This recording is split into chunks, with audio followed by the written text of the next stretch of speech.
How to redeem codes in Clash Royale. Now, if you go ahead and access Clash Royale on your mobile device, ensure that you're currently running the latest version of the app.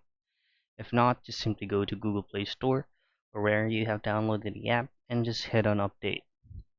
And once everything is updated, just simply access the game and make sure that you're logged into your Supercell ID.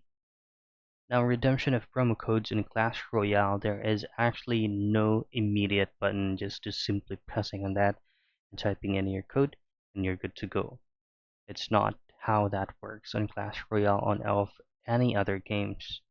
So what you want to do from here is just go ahead straight to Clash Royale shop. For example, this one.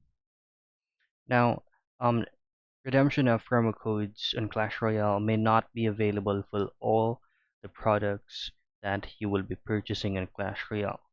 But if that specific product is available for promo codes redemption, then you should be able to see redeem code at the last portion of your payment method. If not, you then just look for another product that you would like to purchase till you find that option that says redeem code.